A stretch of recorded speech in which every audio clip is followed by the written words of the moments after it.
এমন সময় একজন সাথী আমার নিকট এসে হাঁপাতে হাঁপাতে বলতে লাগল, ভাই আব্দুর রহমান জখমি হয়েছেন, তার জখম মারাত্মক, তবে বাকিরা নিরাপদে ফিরে এসেছেন। আব্দুর রহমানকেও ধরাধরি করে কাছাকাছি নিয়ে আসা হয়েছে, শীঘ্রই চলুন।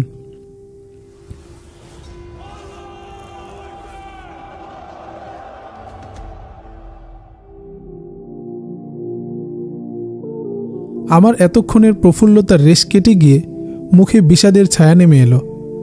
কষ্টে আমার অন্তরটা যেন মোচড় দিয়ে উঠল। তখনই ছুটে গেলাম আহত আব্দুর রহমানের কাছে।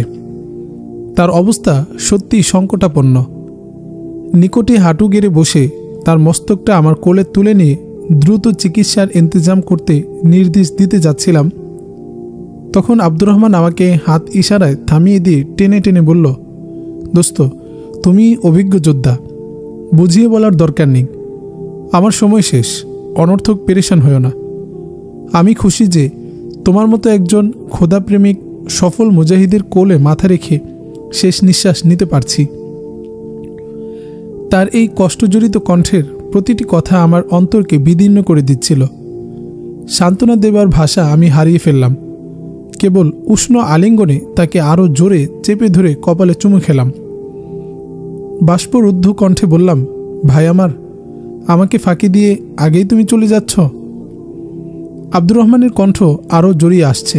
বলল, তুমি আমাকে সত্যিকার ভালোবাসলে আমার এ শাহাদাতে তুমি খুশি হতে পারছো না কেন? তুমি আল্লাহর কাছে আমার শাহাদাত কবুলের জন্য দোয়া করবে না? গুলি বেধা বুক থেকে তার দরদর ধারায় রক্ত গড়িয়ে জামা ভিজে যাচ্ছিল। আমি হাত দিয়ে চেপে ধরলাম ক্ষতস্থানটি। আব্দুর রহমান টেনে টেনে বলল, রক্ত বেরোতে দাও, এই জমিন শহীদের খুনে আরও উর্বর হয়ে উঠুক। ভাই ওসামা, আফসোস, আমি তোমাদের আর কোনো সাফল্যের অংশীদার হতে পারবো না।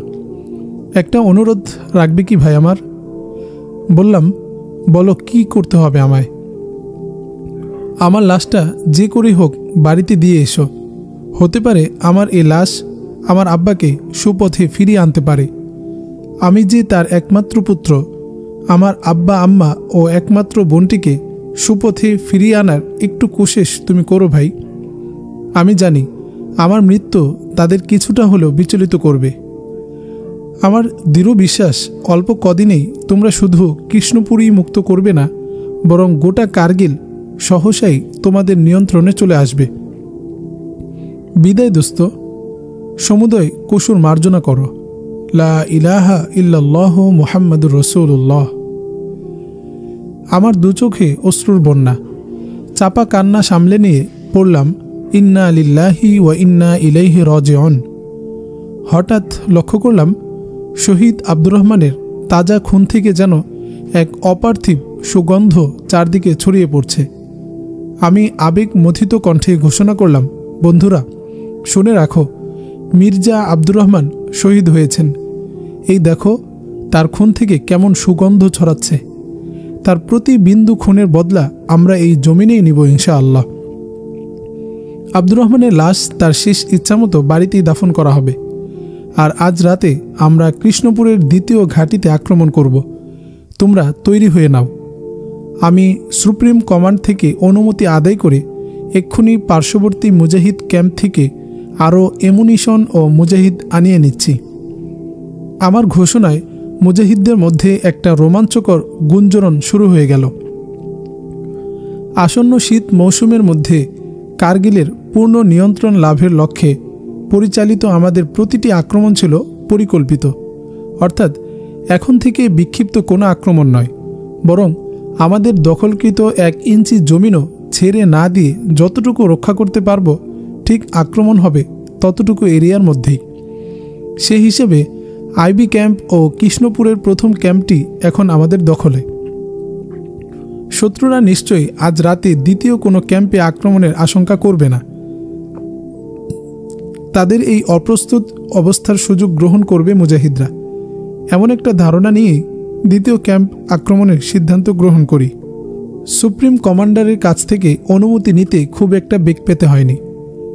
অ্যামুনিশন ও মুজাহিদের সংখ্যা আশানুরূপ না পেলেও আমার আকুতি, আবেগ ও প্রচণ্ড ইচ্ছাশক্তিকে অবমূল্যায়ন করেননি সুপ্রিম কমান্ড। সিদ্ধান্ত হলো আমি সহ 8 জন মুজাহিদ শহীদ আব্দুর রহমানের লাশ নিয়ে তাদের বাড়িতে যাব। প্রায় 1.25 কিলোমিটারের মধ্যে অবস্থিত দ্বিতীয় ক্যাম্পটি আক্রমণের দায়িত্ব দেওয়া হলো ভারতীয় বাহিনীর কাছে যমদূত বলে খ্যাত আব্দুল ওয়াহেদকে। আমি পরিকল্পনা প্রণয়ন করে আব্দুল ওয়াহেদ সহ প্রত্যেককে আক্রমণের লক্ষ্যবস্তু নির্ধারণ ও ধরনসহ নিজ নিজ দায়িত্ব বুঝিয়ে দিলাম। একসাথে মার্চ করে যাত্রা শুরু হলো আমাদের। মির্জা আব্দুর রহমানের লাশের খাটিয়া রাখা হলো বাহিনীর মাঝামাঝি। টান টান উত্তেজনা আর আক্রমণের রোমাঞ্চকর অনুভূতি নিয়ে মোটামুটি একটা বড়সড় কাফেলা অল্প সময়ের মধ্যেই কৃষ্ণপুরের মাঝামাঝি আব্দুর রহমানদের বাড়ির নিকটবর্তী হলাম। সবাইকে থামার ইঙ্গিত করে পুনরায় একটা ছোটোখাটো ব্রিফিং দিই। আমার সহগামী হিসেবে 8 জনের একটি ছোট দল বাদে সবাই রওনা দিল পূর্ব দিকে অবস্থিত ভারতীয় সেনা ক্যাম্পের প্রতি। সবার গমন পথের দিকে কিছুক্ষণ তাকিয়ে থেকে লাশ নিয়ে আমরা এগিয়ে গেলাম আব্দুর রহমানদের বাড়ির আঙ্গিনায়। তখন মধ্যরাত, চারদিক নিস্তব্ধ। ভারতীয় বাহিনীর দালালি করে গ্রামের মধ্যে মির্জা বাড়িটি বেশ দর্পের সাথে মাথা উঁচু করে দাঁড়িয়ে আছে। প্রাচীর ঘেরা দোতলা দালান বাড়ি। বাড়িতে বিদ্যুৎ আছে। চারদিকে জৌলুসের সাক্ষ্য বহন করছে প্রতিটি বস্তু। গেটের সামনে যেতেই দারোয়ান ভেতর থেকে হকচকিয়ে জানতে চাইল, কে, কি চাই? আমি কথা বললাম প্রথম। বললাম, গেট খুলে দাও, ভিতরে কাজ আছে। ভিতর থেকে আওয়াজ এলো, মালিকের হুকুম নেই, গেট খোলা যাবে না। ধমকে সুরে বললাম, গেট খুলে দিয়ে মালিককে ডাকো। অনর্থক সময় ক্ষেপণ করলে আমরা গেট ভেঙে ফেলতে বাধ্য হব। আমাদের সাথে মির্জা আব্দুর রহমানও রয়েছে, শীঘ্রই খুলে দাও দরজা। দারোয়ান মনে হয় ভয় পেয়ে গেছে, বলল, আপনারা একটু অপেক্ষা করুন, আমি মালিককে ডেকে আনছি। সম্ভবত তাকে ডাকতে হয়নি, এমনিতেই মির্জা সাহেব নিচে নেমে এলেন। কিছুক্ষণ আগের অভিযানের কথা তার অবিদিত থাকার কথা নয়। এ অবস্থায় তিনি এক্ষুনি ঘুমিয়ে পড়ার কথা নয়। গেটের ওপারে থেকে আমার নাম শুনেই তিনি চিনতে পারলেন এবং গেট খুলে দেবার নির্দেশ দিলেন। আমাদের দেখে মির্জা সাহেব যতটা না বিস্মিত হলেন, তার চেয়েও বেশি অবাক হলেন লাশবাহী খাটিয়া দেখে। সালাম জানিয়ে বললাম, আপনাদের আব্দুর রহমান ফিরে এসেছে, তবে তার জীবনের বিনিময়ে কৃষ্ণপুরকে আজাদি দিয়ে গেছে। কিছুক্ষণের মধ্যেই সমগ্র কৃষ্ণপুর হানাদার মুক্ত ঘোষণা করা হবে ইনশাআল্লাহ। আব্দুর রহমানের শেষ ইচ্ছা তার লাশটা যেন আপনাদের কাছে হস্তান্তর করি।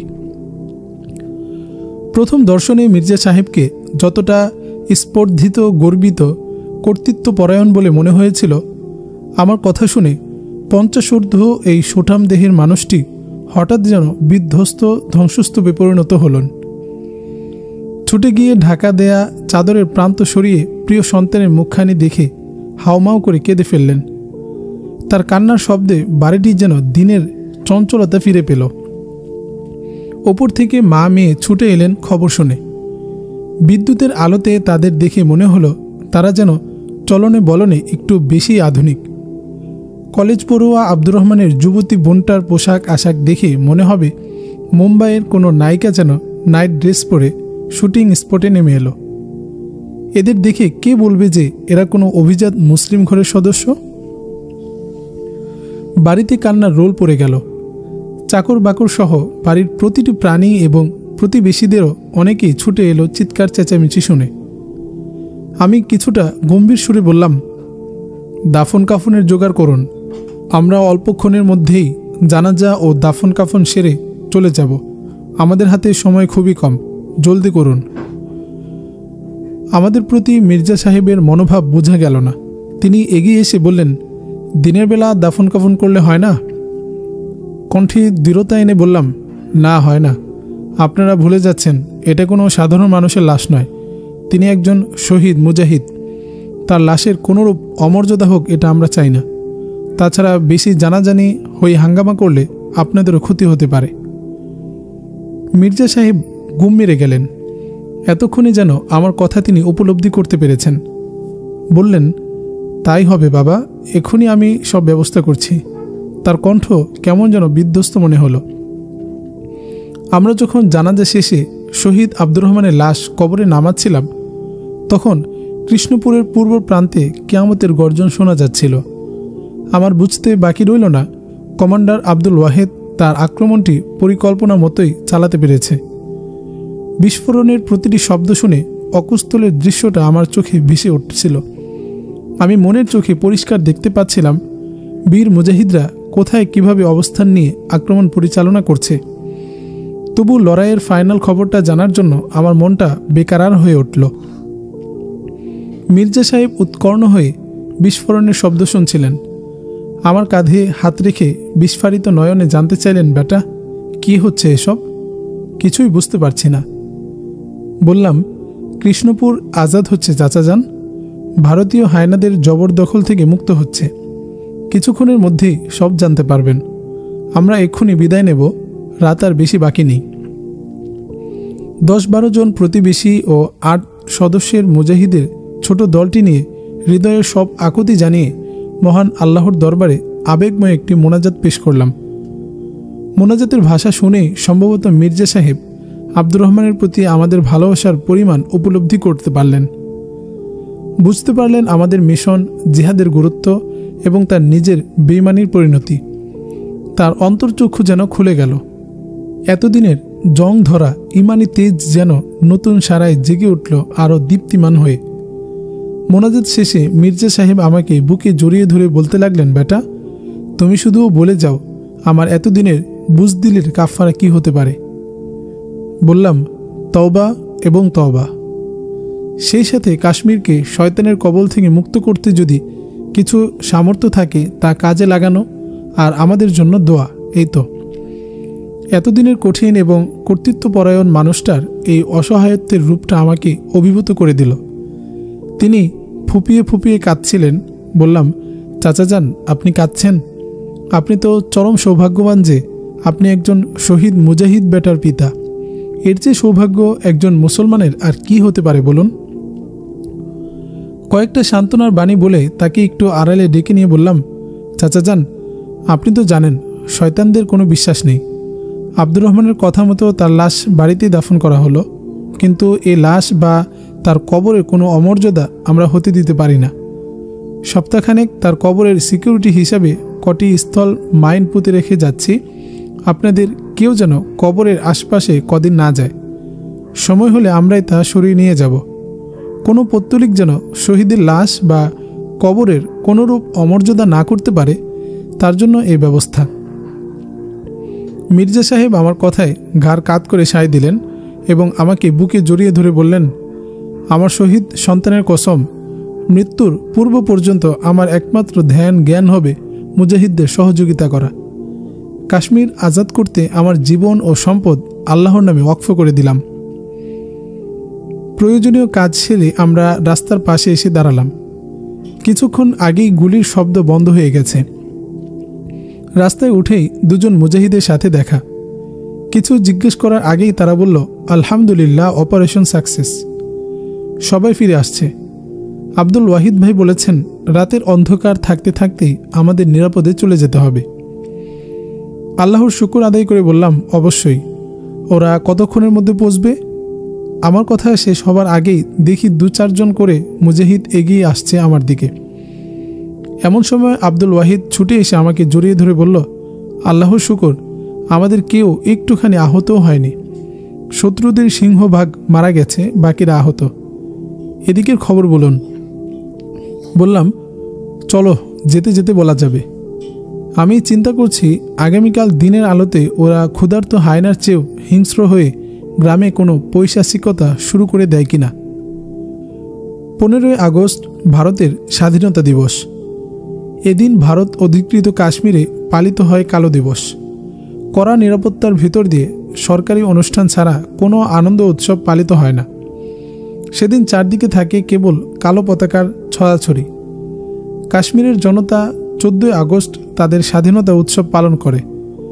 সেদিন সকাল থেকেই শুরু হয় আনন্দ উৎসব।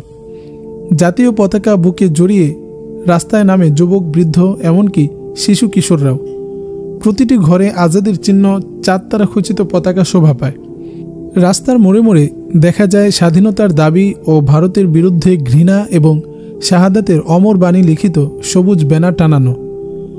সেবারও অন্যান্য বছরের ন্যায় বেশ জাঁকজমকের সাথে 14ই আগস্ট পালন করা হয়। প্রতিটি মহল্লায় যেন আনন্দের হিল্লোল বয়ে যাচ্ছিল। প্রতিটি ঘরে শোভা পাচ্ছিল উড়ন্ত ঝান্ডা এবং রাস্তার মোড়ে সবুজ ব্যানার, যাতে ভারত বিরোধী নানা রকম স্লোগান লেখা। কৃষ্ণপুরের শেষ ঘাঁটিতে হামলার পর 3 দিন পার হয়ে গেল, এখনও আমরা সীমান্ত চৌকি বসাইনি। কারণ সুপ্রিম কমান্ড জানিয়েছে কার্গিলের পাদদেশ পর্যন্ত মুক্ত করে তবেই সীমান্ত চৌকি বসানো হবে। আর এবারের কঠিন শীতের সময় অবশ্যই পুরো কার্গিল দখলে আনতে হবে। আমিও বেশ খুশি হলাম এই নির্দেশ শুনে, কারণ কার্গিল উপত্যকার পশ্চিম উত্তর কোণেই আমাদের বাড়ি। যদিও খুবই ইচ্ছা করছিল আব্বাজানের কবর জিয়ারত করতে, আম্মাজান এবং আমার একমাত্র ছোট বোন সোমাইয়াকে এক নজর দেখার জন্য আমার মনটা এক অজানা ব্যথায় টনটন করছিল। তবু নিজেকে সংযত রেখে সুপ্রিম কমান্ডের নির্দেশ পালন করে গেলাম। কেবলই আল্লাহর কাছে প্রার্থনা করছিলাম যেন গোটা কার্গিল মুক্ত করেই বাড়িতে যেতে পারি। আমাদের এই শিবির থেকে 3 মাইল দূরে শহীদ আব্দুর রহমানের বাড়ি। গত 3 দিনে তেমন কোনো অস্বস্তির খবর পাইনি। আমাদের গোয়েন্দারা কেবল জানিয়েছে গ্রামে ক্র্যাকডাউন বসিয়ে নিরীহ গ্রামবাসীদের লাঞ্ছনা করা হচ্ছে। এমনটা হামেশাই হয়ে থাকে, তাই এ ব্যাপারে তড়িৎ কোনো ব্যবস্থা নেওয়ার প্রয়োজন বোধ করিনি। বিকেলবেলা আব্দুল ওয়াহিদকে বললাম, চলো কৃষ্ণপুরে আব্দুর রহমানের বাড়িটা একবার ঘুরে আসি, নিজেদের চোখে দেখে আসি সেখানকার অবস্থা কি। আব্দুল ওয়াহিদ আমার প্রস্তাবে রাজি হলো। তেমন কোনো ভারী অস্ত্র সাথে নেইনি। আফগানিস্তানে লড়াইয়ের সময় গনিমতের ভাগ হিসেবে সেখানকার সেক্টর কমান্ডার আমাকে সাইলেন্সার যুক্ত একটি রাশিয়ান রিভলভার উপহার দিয়েছিলেন। প্রয়োজনীয় গুলি লোড করে সেটি সাথে নিলাম। আব্দুল ওয়াহিদ নিল একটি ক্লাশিনকোভ। আসরের নামাজ পড়ে বেরিয়েছিলাম। পরন্ত বিকেলের ফিকে রোদ গ্রামের সবুজ মাঠে আছড়ে পড়ছিল। মিনিট 20 হাঁটার পর একটি পরিচ্ছন্ন সুন্দর স্থানীয় ফল ফলারির বাগানের ভিতর প্রবেশ করলাম। সরু রাস্তা, দুপাশে বাগান, বেশ মনোরম এবং গোছানো মনে হচ্ছিল দুপাশের ফলের বাগান। পরে জেনেছি এই বাগানগুলো মির্জা সাহেবের গড়া। যে মাদ্রাসা ও মসজিদে বিকেলে আপনাকে নিয়ে গিয়েছিলাম তার পশ্চিমে বাগান দুটি এখনও তেমনই আছে।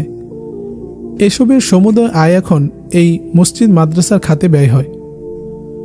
আব্দুর রহমানদের বাড়ির নিকটবর্তী হলে চোখের সামনে দেখতে পেলাম 2 জন তরুণীকে টেনে হেঁচড়ে 4-5 জন ভারতীয় সৈন্য বিপরীত দিক দিয়ে নিয়ে যাচ্ছে। দিনের আলোয় স্পষ্ট এই দৃশ্য দেখে আব্দুল ওয়াহিদকে বললাম, দোস্ত অ্যাকশন। সেও দেখতে পাচ্ছিল এই দৃশ্য। সম্ভবত আমার প্রতিক্রিয়া লক্ষ্য করছিল সে। তাড়াতাড়ি বাগানের ভিতর দিয়ে নিঃশব্দে দৌড়ে এগিয়ে গেলাম কাছাকাছি। ওরা আমাদের অস্ত্রের রেঞ্জে আছে এখন। একটু থেমে চারদিকের পরিস্থিতি আঁচ করে নিলাম। না, আশপাশে কোথাও অন্য কোনো ভারতীয় সৈন্যের অস্তিত্বের প্রমাণ মিলছে না।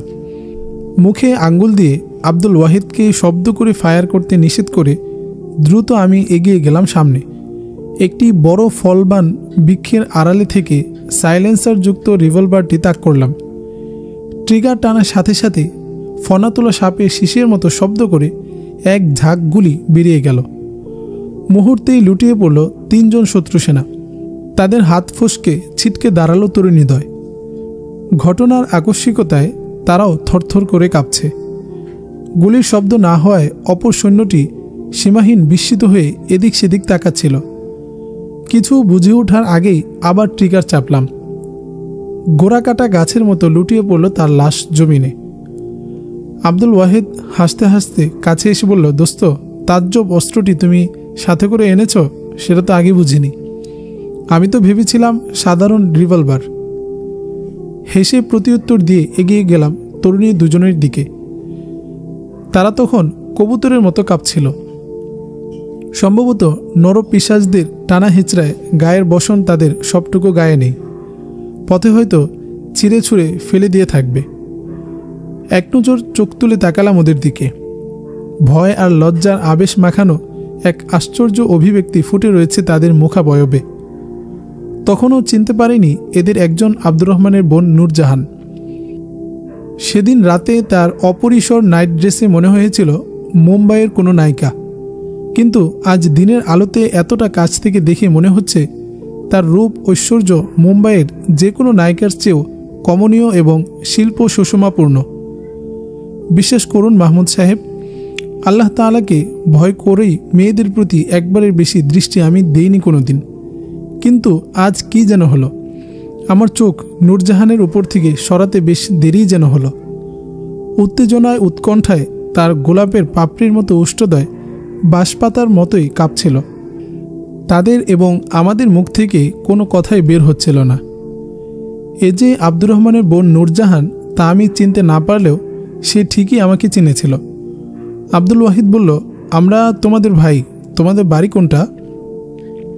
নূরজাহানের সঙ্গিনী কাপা গলায় বলল, ও মির্জাবাড়ির শহীদ আব্দুর রহমানের বোন নূরজাহান, আমাদের বাড়িও তাদের বাড়ির কাছেই। মেয়েটি সম্ভবত আমাদের মুজাহিদ ভেবেই শহীদ আব্দুর রহমানের বোন পরিচয় দিয়েছে। আব্দুল ওয়াহিদ বলল, চলো তোমাদের বাড়িতে পৌঁছে দিই। শঙ্কিত পায়ে আমাদের সাথে তারা বাড়ির পথ ধরল। মির্জা বাড়ির পেছনের বাগানে এক অপরিসর জায়গায় জড়ো হয়েছে গ্রামের বেশ কিছু লোক। এদের মধ্যে নারী পুরুষ, যুবক বৃদ্ধ, শিশু কিশোরও রয়েছে। মুজাহিদ কর্তৃক গ্রামের 2-3টি ভারতীয় ক্যাম্প বিধ্বস্ত হওয়া এবং মির্জা সাহেবের আকস্মিক এই পরিবর্তন গ্রামবাসীকে বেশ অনুপ্রাণিত করেছে এবং সাহসও জুগিয়েছে। মির্জা সাহেবকে এখন তারা ভয় পায় না, ঘৃণা করে না। এখন তিনি আর সব গ্রামবাসীর মতোই স্বাধীনতাকামী। তার ছেলে আব্দুর রহমান শহীদ হয়েছে এবং তাদের বাড়িতেই তার লাশ দাফন করা হয়েছে, এ কথা গ্রামবাসী জেনে গেলেও ভারতীয় বাহিনী হয়তো এখনও টের পায়নি।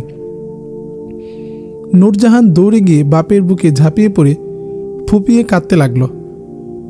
মেয়েকে জড়িয়ে ধরা অবস্থায় তার দৃষ্টি পড়ল আমাদের ওপর। আমরা সালাম দিয়ে সামনে দাঁড়ালাম।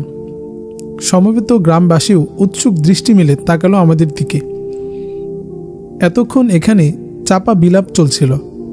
মির্জা সাহেব মেয়েকে ছেড়ে আমাদের আরও কাছে এলেন। বললেন, বেটা, তোমরা সময় মতো এসেছ। আমার বর্তমান অবস্থান ওদের কাছে পরিষ্কার না হলেও ওদের 3টি ক্যাম্প ধ্বংস হওয়ার পরও আমার নির্লিপ্ততা ওদের বেশ ভাবিয়ে তুলেছে। আমাকে এখন তারা বিষ ছাড়া সাপ মনে করে আমার উপরই নির্যাতন চালাতে শুরু করেছে। সব জেনে গেলে যে অবস্থাটা কি দাঁড়াবে আল্লাহই ভালো জানেন। বললাম, উদ্বিগ্ন হবেন না চাচা যান, সে সুযোগ আর তারা পাবে না। 2-1 দিনের মধ্যেই আমরা পার্শ্ববর্তী ক্যাম্পগুলো গুড়িয়ে দিয়ে সীমান্ত চৌকি বসাবো ইনশাল্লাহ। 3টি ক্যাম্পে একসাথে হামলা করতে যে প্রয়োজনীয় অ্যামুনিশন ও মুজাহিদ দরকার তা কেন্দ্রে চেয়ে পাঠানো হয়েছে। আজকালের মধ্যে হয়তো এসে পড়বে। মির্জা সাহেব গ্রামবাসীদের দেখিয়ে বললেন, আজ দুপুরে ক্র্যাকডাউন ওঠানো হয়েছে। গায়ের বউ ঝিরা পর্যন্ত এবার রেহাই পায়নি। আমার মেয়েকে তো তোমরাই উদ্ধার করে নিয়ে এলে, আর ওই যে দেখছ গাছের গোড়ায় বসে স্বামী স্ত্রী বিলাপ করছে। ওদের উপর দিয়ে কেয়ামতের প্রলয় বয়ে গেছে। মির্জা সাহেবের হাত ইশারা দেখে তাকালাম গাছের গোড়ায় বসে থাকা কান্নারত স্বামী স্ত্রীর দিকে। মির্জা সাহেব বলতে লাগলেন, কাল ক্র্যাকডাউন বসানোর সময় মুজাহিদ সন্দেহে ওকে ধরে নিয়ে গিয়েছিল। আমি অনুরোধ করলে সে এই গ্রামেরই একজন চাষি তা শনাক্ত করে আজ দুপুরে বাড়ি পৌঁছে দিতে এসে সীমাহীন পৈশাচিকতা চালায়। অফিসার প্রথম প্রস্তাব করে, তোমাকে ছেড়ে দিতে পারি এক শর্তে। সে বলেছিল, কি শর্ত স্যার? জবাব দিল, তোমার বউ মেয়েটাকে এক রাতের জন্য স্বেচ্ছায় ক্যাম্পে পাঠিয়ে দিবে। সারা জীবন সাদাসিধে জীবন কাটানো কাঠখাট্টা চাষি, এমন প্রস্তাব শুনে তার মাথায় আগুন ধরে যায়। রাগে কাঁপতে কাঁপতে একদলা থুতু অফিসারের মুখে নিক্ষেপ করে প্রচণ্ড এক ঘুষি বসিয়ে দেয়। মাথা ঘুরে ছিটকে পড়ে যায় অফিসার। উঠে এসে বেইনেট দিয়ে খুঁচিয়ে খুঁচিয়ে রক্তাক্ত করে দেয়। তারপর চোখের সামনে ঘর থেকে ধরে এনে তার বউ মেয়েকে পালাক্রমে রেপ করে মেরে ফেলে। এরপর পিশাচরা তার হাফেজা 2 নাবালিকা কিশোরীকেও ধর্ষণ করতে শুরু করে। আমি বাধা দিতে গেলে গাদ্দার, কুত্তি বলে গালাগাল দিতে থাকে। এক পর্যায়ে আমার প্রতি বেশ ক্ষুব্ধ ভাব ও অসন্তোষ দেখে মুখে সন্দেহজনক ক্রূর হাসি ফুটিয়ে চলে যায়। এর কিছুক্ষণ পরই 4 জন ব্ল্যাককেট তথা ভারতীয় বাহিনীর বিশেষ প্রশিক্ষিত সদস্য পাঠিয়ে দেয় এখানে। ওরা এসে আমার বাড়িঘর তছনছ করে আমাকে শাসিয়ে এবং বেঁধে রেখে নূরজাহান ও পাশের বাড়ির সুইয়াকে ধরে নিয়ে যায়। এরপর তো আপনারাই ওদের উদ্ধার করে নিয়ে এলেন। আব্দুল ওয়াহিদ বলল, ওদের 4 জনকেই ওসামা ভাই জাহান্নামে পাঠিয়ে দিয়েছে। মির্জা সাহেব বিস্মিত হয়ে বললেন, সামনাসামনি লড়াই করে ওদের 4 জনের কাছ থেকে মেয়েদের উদ্ধার করতে অন্তত 40 জন সাধারণ সৈন্যের দরকার, অথচ তোমরা ওদের মেরে মেয়েদের উদ্ধার করে নিয়ে এসেছ। এ তো সীমাহীন বিস্ময়ের ব্যাপার, কিন্তু কোনো গুলির শব্দ তো শুনতে পাইনি। আব্দুল ওয়াহিদ হেসে এর ব্যাখ্যা করল। মির্জা সাহেবের পীড়াপিড়িতে তাদের বাড়িতেও যেতে হলো। সেখানে একসাথে মাগরিবের নামাজ পড়ে নাস্তাও করলাম। কথা দিয়ে এসেছি আজ রাতের জন্য তাদের বাড়িতে বিশেষ মুজাহিদ প্রহরা রাখা হবে। ব্ল্যাককেটের 4 জন সদস্যের নিরুদ্দেশ হয়ে যাওয়ায় ওরা নিশ্চয়ই হাত গুটিয়ে বসে থাকবে না। এ নিয়ে মির্জা সাহেব বেশ চিন্তিত হয়ে পড়লে আমি মুজাহিদ প্রহরার ব্যবস্থা করার কথা বলে তাকে আশ্বস্ত করলাম। পথে যেতে যেতে আব্দুল ওয়াহিদ আমাকে বলল, তোমার জন্য সুখবর আছে ওসামা ভাই। জিজ্ঞাসু চোখে তার দিকে তাকিয়ে বললাম, কীরকম সুখবর? বলল, মির্জা সাহেব তোমার সাথে নূরজাহানের বিয়ের প্রস্তাব দিয়েছেন আমার কাছে।